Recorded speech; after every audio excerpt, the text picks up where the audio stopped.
This year, 2019, just in case you're watching this in 2020, is the 10th year since I started making videos with Locke. Instead of having cake, we got together to make this very special video for you guys and girls. But before we start, this video was sponsored by Skillshare, an online sharing community with thousands of classes where you can learn more about photography, videography, or other creative skills, as well as teach your own lessons. Pro photographers, you know what they can do. Give them a camera and they can pull off the shot under pressure. Give them a cheap camera, they can still do the same.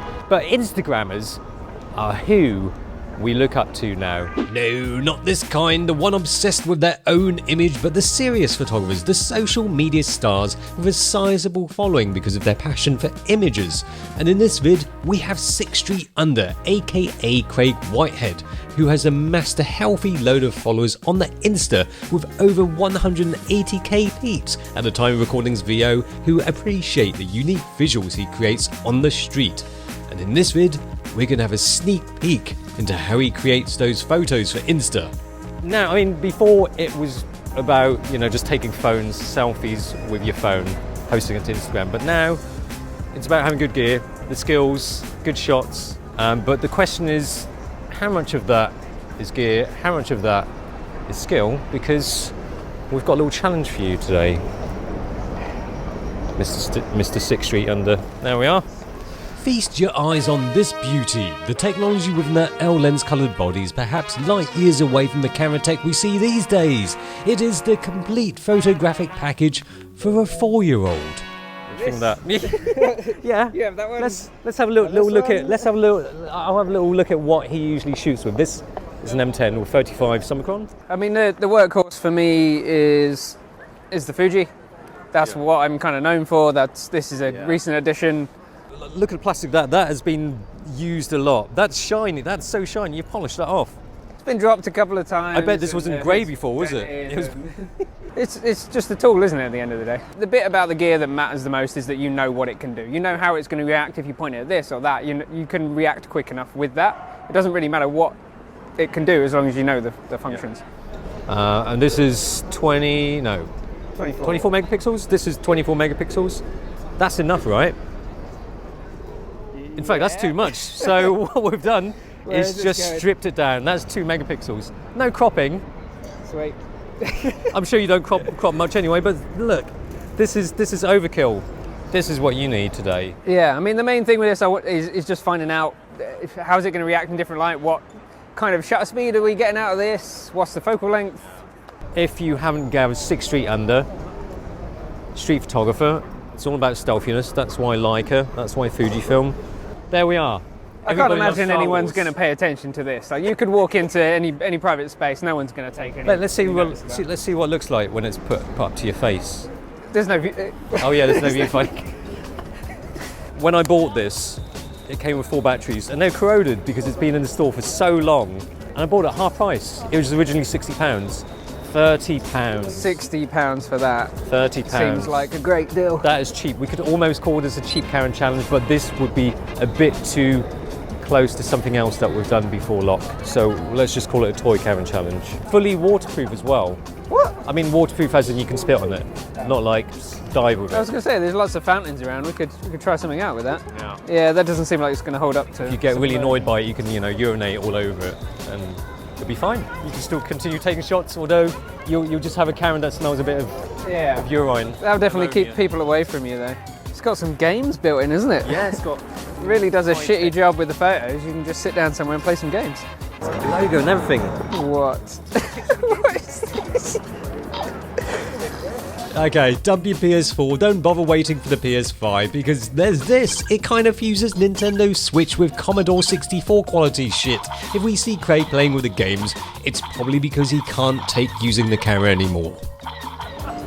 Does your Leica have sound effects like that? I don't think so. It doesn't. It's definitely lacking. There's a market there. It's a TIE Fighter game. Actually, surprisingly little lag on the screen. Let's see what the shutter lag's like. Alright, how do I play that back? Right, that's the playback. Okay. That's not terrible. There's going to be a little bit of bit rolling shutter. Bit of rolling shutter, but not terrible. Rolling, okay. Not just the shutter. 2 megapixels is better than the first. digital cameras that are around, surely. So, And this is built into a stormtrooper's head. Stormtrooper has been decapitated just for your camera. right. I think I know where I want to test this first. So we'll go somewhere a bit darker. So off we go to the dark side. I think this is like a 50. I genuinely think it's about a 50. I can't see, the screen's so washed out with this light on the back of it. I have no idea what's on the screen. So. 50mm no screen, well, it worked for Cartier-Bresson, but now for Craig's moment of decisiveness. It's going to take a bit of waiting for this one, isn't it? Yeah. It's got the most delicate shutter button. It's like instantly just takes the shot. It's quite funny. So you're not just into like people and things like that. A lot of your stuff is like geometry, lines and shapes. Yeah, I mean, I'm not the kind of street photographer that's using kind of a wide angle and just hoping for a weird moment to happen. I can't be that unproductive. It frustrates me to sort of the whole idea of walking around for a whole day and get nothing.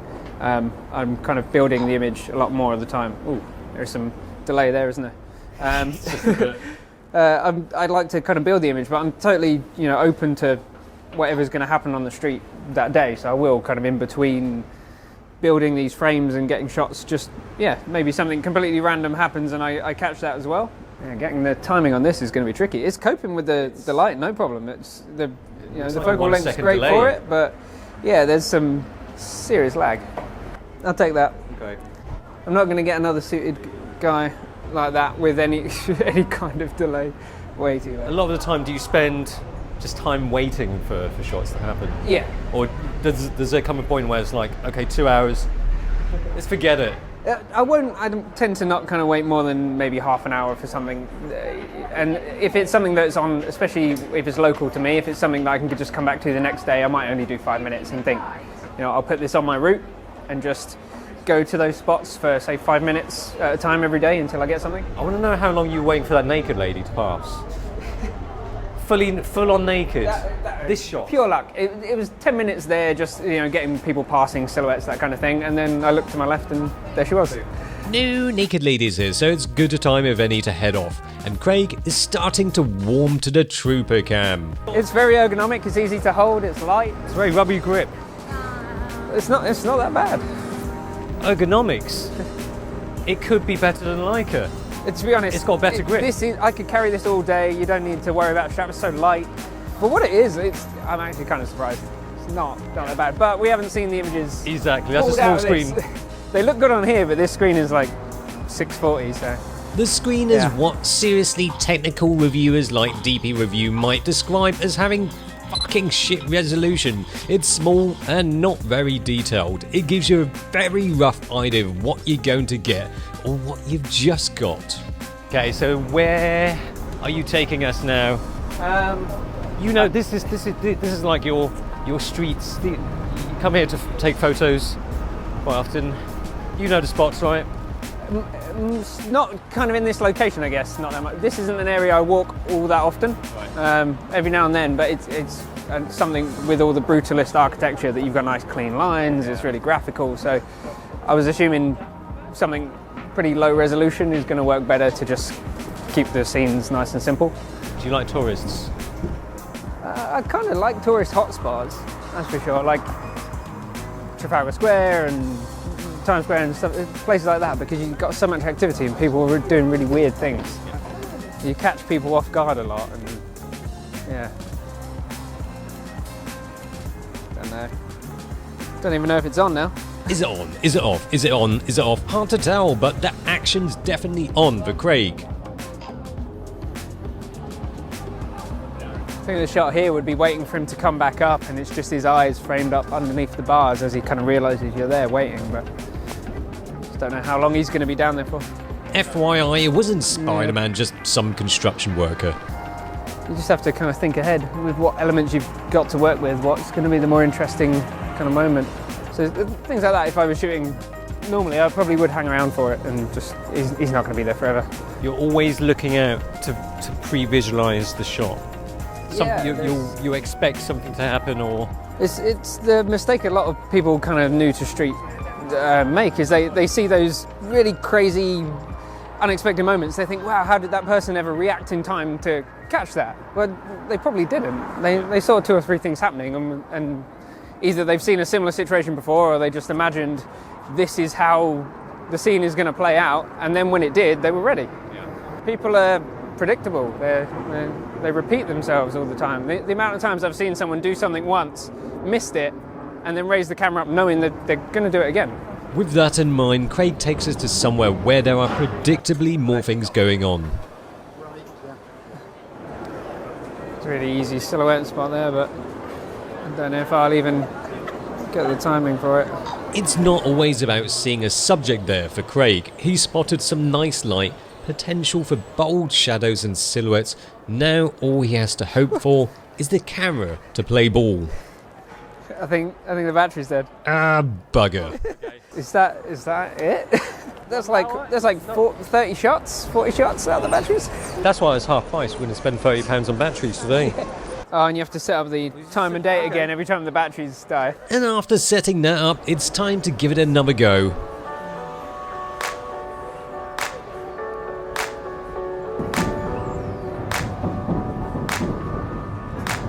I like the frame. Just waiting for the girl from the market store to come back.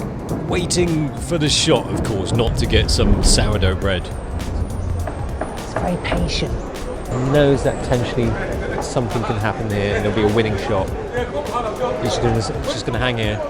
No, it's guaranteed, because seeing where the kind of subject for the silhouette came from, you know they're going to go back to the same spot. She came out of the market still, so eventually someone's going to walk down that little gap anyway, because the cash point there, so we know it's going to happen. But something else happened first. Oh, everything's gone green now. Oh, okay, we've got colour filters. I looked at it and was like, oh, hang on, that's different.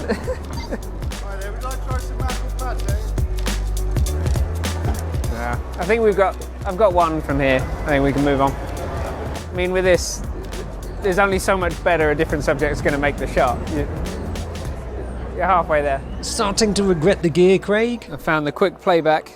It's actually quite well thought out.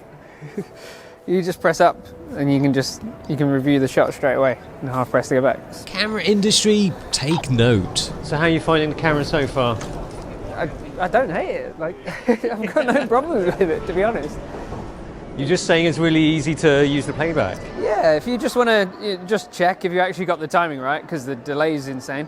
Pretty user-friendly. Well, that's it, isn't it? I guess it's designed for kids to use. Yeah. If kids can use it, adults can use it too. The resolution is the only thing that's going to hold you back a little bit. You know, this day and age, 2 megapixels is a little constraining, but if it was less delay and better resolution, I could just use this. It's not a problem. Are you getting used to the delay now? Yeah, Or is it still a bit? I need to time it in my head with someone walking so I actually know how long the delay is. The idea is just get static scenes like that weirdness going on. What is that? Prison for construction workers. Or a really shit Village People tribute act live show. Like the colour. So with the limitation of the camera, you kind of have to adapt by shooting a bit different. Yeah, you're not going to shoot sports with this.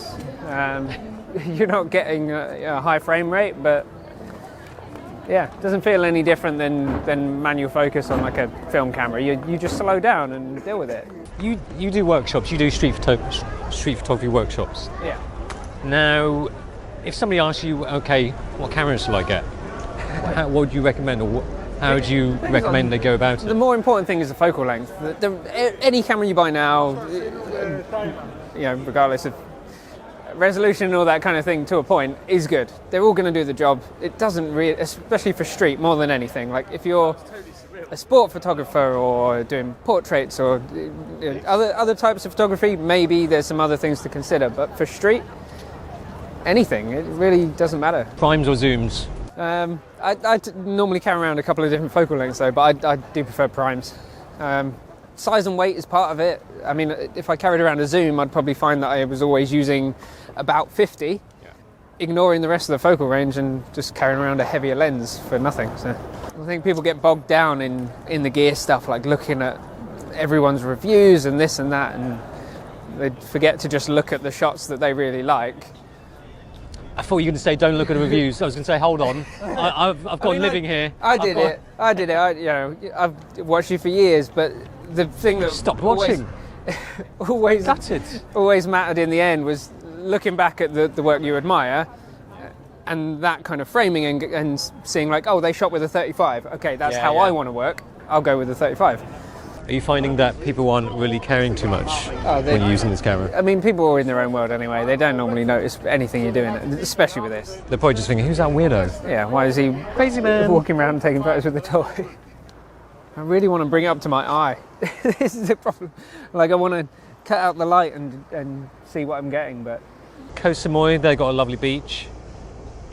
You know, Hong Kong, they've got nice beaches, kind of nice beaches. You think UK doesn't have nice beaches? Boom, there's one in London, look at that. You can lay down there, it's a sandy beach as well. There's some sand on the beach. Yes, some sand. And I'm sure that's an incredibly clean beach. I'm sure this kind of beach, it's so dirty, if you just lie down, you might like catch AIDS or something. I'm not sure that's how it... Maybe not, no. I mean, you probably catch something. You think of false information. Also MMR vaccines don't work as well, so... Craig looks down low, up high, looking for lines and shapes, but nothing, unfortunately. This isn't going to cut it. It's older shapes. Yeah, it's very clean. What were you looking for right there? You'd need a subject. I mean, spotting the frame and then the guy with the hat 2 seconds later, if he had made a beeline for those stairs, then I would have gone back. You would have had an interesting shape there to put in that frame, but it was just a shot of some nice architecture and some light, which is not enough for me. Could it be that this toy camera challenge is a step too far? Has Craig given in? Oh, there we go. Look at a little VR game. That's high tech. It got AR game. Yeah, this is pretty dangerous. I'm going to save the battery. Typically, how much of your work involves, or how much post-processing do you do? Not much. I mean, you spend more than a couple of minutes on a shot, and I think that I'm into that point where I'm trying to make something out of nothing. There's not really anything that needs doing. You know, maybe I'll straighten something, I'll do the basics and adjust the colour, and you're kind of done. Street is probably one of the, maybe even the only genre where that makes sense. You know, there's a lot more post-processing involved in any other area, but street, either it's a good shot or it's not. I think I saw a comment on Instagram that you made on some manufacturer's Instagram page on a post, and you said, "Oh, that's definitely been photoshopped in." People just don't bother calling that stuff out. They get in. Big hubs do it a lot as well. They don't bother investigating a little bit further. They see something, they see an interesting shot, and they're like, "Oh, that's great," and they don't bother actually following through to the page and looking and finding the artist themselves, saying it's a collage, like this is not a real photo. So, and street photography hubs are doing it a lot. And, yeah. Here we are, Trafalgar Square. This is a favourite spot of yours? I like to spend a bit of time. Anytime I'm in London, I'll hang around Trafalgar Square. It's an easy one to kind of get overwhelmed because there's so much going on.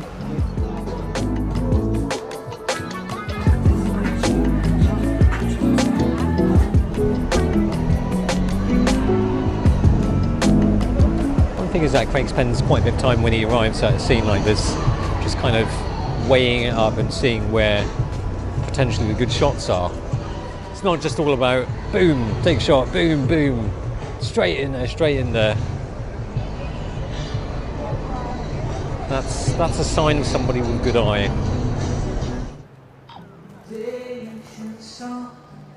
I do kind of like this. It's a bit like shooting film. I've got no idea what's in there. And they don't care. They don't seem to care. I mean, if doing something like that, I don't even know if he looked at me. I was looking at this, which I couldn't see anyway. I can see why some people put Hello Kitty stickers on their Leicas. That probably helps. Paint a pink. No, that's not a good colour. So fluid with it now. It's just Look, it's become part of you. Come on. Become one. I've got to say, it's not that bad. If they sorted out the delay, that lag with the shutter press, You're supposed to make it sound more dramatic. You're supposed to be like, oh no.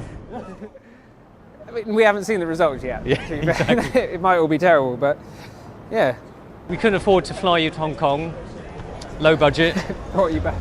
This is the closest we can get. Oh no.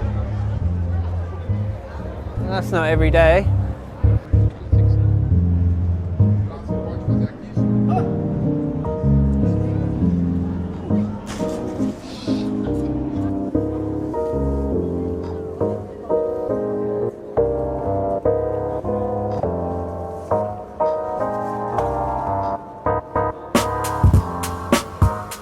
I mean, this is something I've never been fortunate enough to come along and see. While those around aim to get exactly the same shot as everybody else, Craig seeks to set himself apart, looking for those little things others might not pay attention to. This is the right kind of enthusiasm that gets good shots. It's not enthusiasm about the gear you're using, it's just enthusiasm about your subjects and these things of visual interest. I mean, look, it's just camping out, waiting for them, like a bird of prey. Up. I mean, this is an easy one. The guy's got a blue shirt on. You know he's going to do the same thing another 5-6 times with all the rows that are up there. You just have to wait. You can even see. Now with this 2 megapixels, there's not much room to. The screen doesn't hold up very well if there's any sunlight around, I've got to say. You really struggle to see anything that's on it. Oh, it's on. Just having to shoot it like an old, large format. Yeah. Just, can't focus my eyes that close. It will look like a mask. Look like you're wearing it. Okay, so you're still taking photos? Yeah. Yeah. So anyway, you enjoyed it? It's actually not that bad. Well, the games. The games are an added bonus, but it's not terrible. Now, do you think any of them are worthy of publishing? Because before we did cheap camera challenges. So I don't know if I can say that. Let's bleep that out. We did a cheap camera challenge. Damn it, I said it again. We did a challenge bleep with that out a again. low-priced camera. A reason we take 3. We used to do a reasonably priced camera challenge, but we never asked them to publish photos. Would you publish any of these photos, you think? Do you think any of these I mean, photos... the content, the situation that was going on, 100%. There's been stuff that I definitely would post, but we have to kind of see the results. Now, I don't see why not. What kind of... How many likes would you say is like a kind of below average? Like when you look at it and you think... Oh, that's if I see it and I'm like, oh, that's done badly. Like anything less than kind of 5,000 is not holding its own that well. How many likes do you think this can get? We'll see. I mean, a couple of the shots, again, the content was good, but Do you think anybody's going to unfollow you? for this, no. I think people following me know that I'm not tied to the gear, so they'll understand it. They'll get it. So, the serious part is that, I mean, it doesn't really take a really top camera to get nice looking shots. No, you just got to work within the confines of whatever this can do. If you look back 50, 60 years, some of the old Masters shots with manual focus on a film camera that was like 1 frame a second. So if they could do it back then with all those constraints, why can't we do it with this? So what is the most important thing about getting a good shot for you? Everyone will learn a camera. You give everyone the same camera, everyone's going to learn how to use it. The only difference between the images is what you decide to point the camera at. So that's what matters. This doesn't, once you get to a point where you're happy enough, that's fine. And then you just go out and find something good to point the camera at. Boom, there we are. I am looking forward to seeing this on your Instagram feed. You've got... I'm excited to see these. I'm interested, actually. 160,000 followers, over 160,000? Yeah. Ooh. We'll see what it drops to when some of these go up. We'll let Craig have a moment with these games. It's not like he gave up. In fact, he's taken the challenge with both hands. Well, the camera's 2 grips after all. Anyway, let's have a look at what he got from the Stormtrooper cam. Here they are. What do you think? His photography has gained him followers because of the dedication towards the craft, which becomes blatantly obvious when you see him at work with a toy cam. He's always prepared with the concept of a good shot in his mind. Shots don't always present itself on the plate, but like any good street photographer, he hunts down those potentials. He waits, moves around, studies every possibility. The toy cam has been a challenge, but hasn't changed the way he works and thinks about the photo. And that is important in making a great photo. The images may lack the clarity of extra pixels, but the quality of the work is crystal clear. Thanks for watching, hope you enjoyed that. Don't know if we'll make another one. What do you think? We'll see, right? But before I say see ya, this video was sponsored by Skillshare. If you want to learn more about street photography, they've got some classes such as this one, over an hour of lessons on how to shoot street, or lessons from Nat Geo photographer Amy Vitale about documentary photography. There's over 25,000 classes including photography, videography, as well as business design and many more. Premium membership gives you unlimited access and costs less than $10 per month. To get you started, Skillshare has got a lovely 2-month free trial offer for you peeps, which you can get by clicking the link in the description box below. That's it. See ya. Bye.